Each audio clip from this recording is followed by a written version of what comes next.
કેમ છો વિદ્યાર્થી મિત્રો? આજના આપણા ઓનલાઈન ક્લાસમાં હું રાહુલ પુરપિયા આપનું સ્વાગત કરું છું. જ્યારે ધોરણ 8 પ્રકરણ 2 સ્વાધ્યાય 2.4 નો દાખલો નંબર આપણે 7 આવી ગયા છે. આ દાખલો થોડો લેન્ધી છે, એટલે કે રકમ મોટી છે અને ધ્યાનથી આપણે સમજવી પડશે. એકદમ સરળ રીતે હું તમને સમજાવીશ. છેલ્લા સુધી વિડીયો જોશો એટલે તમને ખ્યાલ આવી જશે. એકદમ ટૂંકમાં આપણે આને સમજીશું.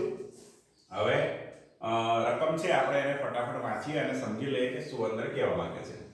તો હસન ગણવેશ બનાવવા બે પ્રકારનું કાપડ ખરીદે છે. શર્ટ માટે કાપડનો ભાવ ₹50 પ્રતિ મીટર અને પેન્ટના કાપડનો ભાવ ₹90 પ્રતિ મીટર છે. એટલે કે શર્ટ અને પેન્ટ આ બનાવવા માટે એને કાપડ ખરીદે છે, જેનો 1 મીટરનો ભાવ આના રૂપિયા છે 50 અને પેન્ટના 1 મીટરના ભાવ છે ₹90.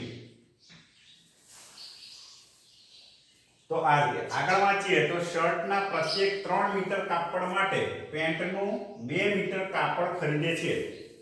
એટલે કે જો એ 3 મીટર શર્ટનું કાપડ ખરીદે તો એને 2 મીટર પેન્ટનું કાપડ ખરીદવું પડે છે. એટલે અહીંયા આ 3:2 નો રેશિયો થયો. તે આ કાપડને અનુક્રમે 12% અને 10% ના નફા સાથે વેચે છે. હવે આ નફો છે 12%. અહીંયા આપણને નફો જે છે એ ટકામાં આપેલો છે કે શર્ટનો 12% નફો અને પેન્ટના થાય છે 10% નફો. તો એને કુલ મળે છે ₹36,600. કુલ એને રૂપિયા મળે છે બંનેના ભેગા થઈને 36,600. તો તેને પેન્ટ એટલે પાટલુન પણ કહેવાય. કોઈમાં પાટલુન લખેલું હોય છે એટલે એમાં મૂંઝવવાનું નહીં. માટે કેટલું કાપડ ખરીદ્યું હશે? હવે આપણે શોધવાનું છે કે પેન્ટ માટે એને કેટલું કાપડ ખરીદ્યું. બરાબર છે. તો હવે એને આપણે દાખલાને સમજીએ. આટલી માહિતી આપણી જોડે ટૂંકમાં છે. આ રકમ પરથી આપણને આ વસ્તુ આપણને ખબર પડે છે. તો આ એનો રૂપિયા છે, બરાબર ને? પછી આ એનો રેશિયો છે, આ નફો છે અને કુલ એની કિંમત છે. તો હવે આને આપણે સમજીએ કે એને શર્ટ અને પેન્ટ વેચ્યું છે. એટલે કે શર્ટની વેચાણ કિંમત વત્તા પેન્ટની વેચાણ કિંમત.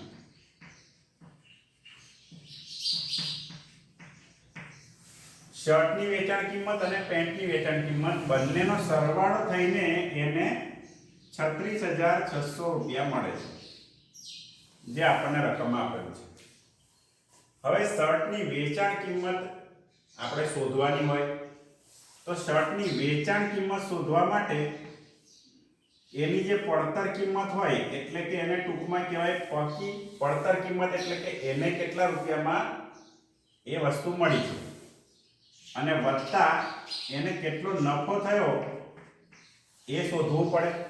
એવી જ રીતે આપણે અહીંયા પણ પડતર કિંમત વત્તા નફો શોધવો પડે. અહીંયા આપણે માત્ર પેન્ટનું માપ જ શોધવાનું છે, કેટલું કાપડ ખરીદ્યું એ. પણ આપણે એની માટે શર્ટનું પણ શોધવું પડશે, કારણ કે બંનેના જ્યારે સરવાળો આપેલો છે એટલે આ બંનેનો આપણે શોધવું પડશે. તો વેચાણ કિંમત શોધવા માટે આપણે પડતર કિંમત વત્તા નફો શોધવો પડે. હવે પડતર કિંમત કેવી રીતે શોધવી?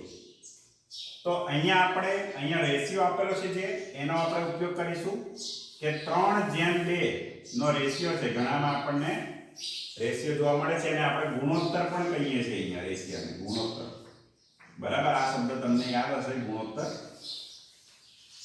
તો ગુણોત્તર અહીંયા આપેલો છે અને ગુણોત્તર જ્યારે પણ આપેલો હોય ત્યારે તમને યાદ હશે કે આપણે એની પાછળ x મૂકી દઈએ છીએ કે 3x અને 2x. એટલે કે શર્ટ એને ખરીદ્યું છે 3x કાપડ અને પેન્ટ એને ખરીદ્યું છે 2x કાપડ.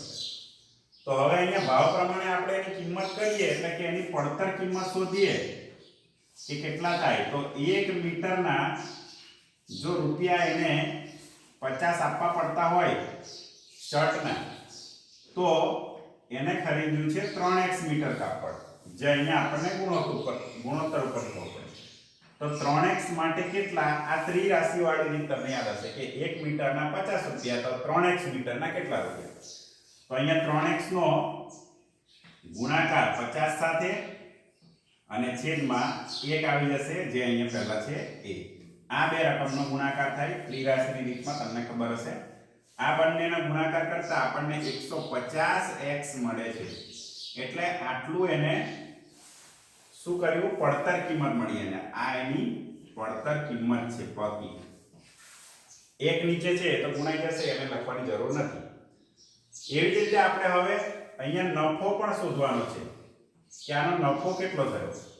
તો તમને એમ થશે કે નફો તો આપેલો છે 12%, પણ અહીંયા આપણે નફો એ રૂપિયામાં શોધવાનો છે, ટકામાં નહીં. એટલે આપણે એને ટકામાંથી રૂપિયામાં ફેરવવું પડશે. તો અહીંયા આપણે ટકાને રૂપિયામાંથી ટકામાંથી રૂપિયામાં કેવી રીતે ફેરવવું એની આપણે રીત જોઈએ. તો અહીંયા નફો જો રૂપિયામાં આપણે શોધવો હોય તો આપણી પાસે સૂત્ર છે. એમાં સૂત્રમાં પડતર કિંમત ગુણ્યા નફો, અને અહીંયા જે નફો છે એ આપણે ટકામાં મૂકવાનો, અને એના છેદમાં આપણે મૂકવાના છે 100. તો આ સૂત્ર તમને ખબર હોવી જોઈએ. જો આ સૂત્ર આપણે જાણતા ના હોઈએ તો આપણે દાખલો ગણી શકીએ નહીં. જે નફો ખોટ આવે છે, બરાબર, એ આપણને ખબર હોવી જોઈએ. એની ગણતરી કેવી રીતે થાય છે આ વસ્તુ એના ઉપરથી છે. નફો ખોટ અને આ એક ચલ સુરેખ સમીકરણ એનો બંનેમાં કમ્બાઈન કરેલું છે આ દાખલામાં. તો અહીંયા આપણે પડતર કિંમત અહીંયા આપણે શોધી લીધી છે 150x, એટલે કે આપણે અહીંયા લખી દઈશું 150x, એને ગુણ્યા નફો ટકામાં જે છે એ શર્ટનો છે 12%. અહીંયા આપણે શર્ટનું શોધીએ છીએ વેચાણ કિંમત, બરાબર. અહીંયા હજુ આપણે પેન્ટની પડતર કિંમત અને નફો હજુ શોધવાનો બાકી છે. તો અહીંયા 12 લખી દઈશું, અહીંયા છેદમાં છે 100. હવે આપણે છેદ ઉડાવીએ તો એક એક શૂન્ય પહેલા જતા રહેશે.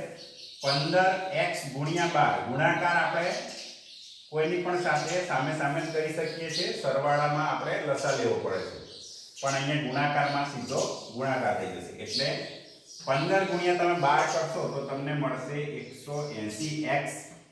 જે x અહીંયા હતા એ આની પાછળ આપણે મૂકી દેવાના હોય. નીચે 100 નો એક શૂન્ય આપણે છેદમાં ઉડી ગયું છે, એક બાકી છે એ અહીંયા ફરીવાર ઉડી જશે, કારણ કે 180 આયા અને નીચે 10 બચ્યા હતા અહીંયા 100 ના, એટલે બંને શૂન્ય પણ ઉડી જશે. તો બાકી વધે છે 18x. તો આ 18x શું થયું? 18x એ નફો થયો, અને નફો એ આપણને જે રૂપિયામાં મળ્યો એ નફો અહીંયા આપણને ટકામાં આપેલો હતો, બરાબર ને. તો હવે આપણે આવી જ રીતે પડતર કિંમત અને નફો એ પેન્ટની વેચાણ કિંમત માટે શોધવો પડે. આ શર્ટની પડતર કિંમત અને એનો નફો આ બંને મળ્યું, એના પરથી આપણને એની વેચાણ કિંમત મળશે, જેની આપણે ગણતરી આગળ કરીશું. તો અહીંયા પણ જે રીતે આ પ્રોસેસ કરી છે બંને પડતર કિંમત અને નફો એની, એવા જ આપણે અહીંયા પેન્ટની પણ પડતર કિંમત અને નફાની ગણતરી કરવાની છે. તો અહીંયા આપણે પડતર કિંમત શોધીએ તો 1 મીટરના અહીંયા રૂપિયા છે 90. તો અહીંયા એને કેટલા ખરીદ્યા હતા? 2x કાપડ ખરીદ્યું હતું. તો 2x માટે કેટલા થાય? એટલે આ રીતે આપણે ગણતરી કરીશું, બરાબર. તમને આ ગણતરી ખબર જ હશે, વધારે આપણે સમય ના બગાડતા આપણે આ રીતે ગણતરી કરીએ તો થશે 180x. આના થશે જે 180x એ આની પડતર કિંમત થશે કોની? પેન્ટ માટે. આગળ આ આપણને પડતર કિંમત મળી ગઈ. હવે આનો નફો જે ટકામાં આપેલો છે એને આપણે રૂપિયામાં ફેરવવાનો છે, એ તમને ખબર જ છે. તો આપણે નફો હવે રૂપિયામાં ફેરવીએ તો હવે આપણે અહીંયા સૂત્ર અહીંયા લખેલું છે પહેલા, એટલે અહીંયા ફરીવાર સૂત્ર નથી લખતો. અહીંયા આપણે ડાયરેક્ટ ગણતરી કરીશું. અહીંયા 150 છે, બરાબર, જે આપણે અહીંયા 150 શોધ્યા હતા. તો અહીંયા શું આવશે? 180 આવશે x, અને વત્તા ગુણ્યા 10 આવશે, કારણ કે અહીંયા જે તે 12 હતા, કારણ કે 12% નફો, તો અહીંયા 10% નફો છે એટલે આપણે 10 લખવાના છે. છેદમાં 100 તો આવશે જ. અહીંયા જોઈએ તો બંને શૂન્ય ઉપર નીચે, 180 ના શૂન્ય અને 10 ના શૂન્ય, બંને બે શૂન્ય નીચે ઉપર ઉડી જાય છે. બાકી વધે છે 18x, જે થશે આના નફો જે આપણે રૂપિયામાં મેળવ્યો. તો વિદ્યાર્થી મિત્રો, તમને હવે આમાં ખ્યાલ આવી ગયો હશે. હવે આપણે આ આપણું જે પહેલું પદ અહીંયા લખ્યું છે આ, બરાબર, એની પરથી આપણને સમીકરણ બની જાય અને સમીકરણ પરથી આપણને મળી જશે જવાબ. હવે આપણે એની શર્ટની વેચાણ કિંમત અને વત્તા પેન્ટની વેચાણ કિંમત બરાબર 36,600 જે થાય છે, તો જેથી આપણને પોકી અને નફો બંને મળી ગયો છે. આ વેચાણ કિંમત માટે આપણે પડતર કિંમત વત્તા નફો, અને અહીંયા પણ પડતર કિંમત વત્તા નફો, આ આપણે મેળવવો પડે, જે મેળવી લીધો છે આપણે ઓલરેડી. વેચાણ કિંમત એટલે પડતર કિંમત વત્તા નફો થાય, એટલે અહીંયા આપણે પડતર કિંમત અને નફો એ બંને મેળવી લીધો છે. એટલે પડતર કિંમતની અહીંયા આપણે કિંમત લખી દઉં 150x, શર્ટનો અહીંયા નફો જે થાય છે 18x એ અહીંયા લખીશું, વત્તા પેન્ટ માટેની પડતર કિંમત થાય છે 180x, જે આપણે અહીંયા શોધ્યા છે, અને નફો થાય છે 18x, જે પણ આપણે શોધ્યા છે, અને કુલ થાય છે 36,600. હવે આપણે અહીંયા આપણે જોઈએ તો 150x, 18x, 180x અને 18x આમ કિંમત આપી છે. બધી x વાળી કિંમત જ છે, એટલે કે x વાળી હોય એટલે સજાતીય કહેવાય.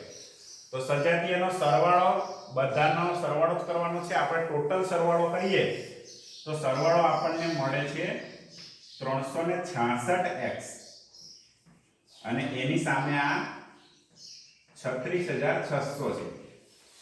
એટલે તમે આ બધાનો સરવાળો કરશો તો તમને કેટલા મળશે? 366x. હવે કારણ કે તો આપણે x ની કિંમત શોધવાની છે, એટલે આપણે 366 ને ક્યાં લઈ જઈશું? ગુણાકારમાંથી છેદમાં ભાગાકારમાં. એટલે કે અહીંયા 36,600 એના છેદમાં આવશે 366.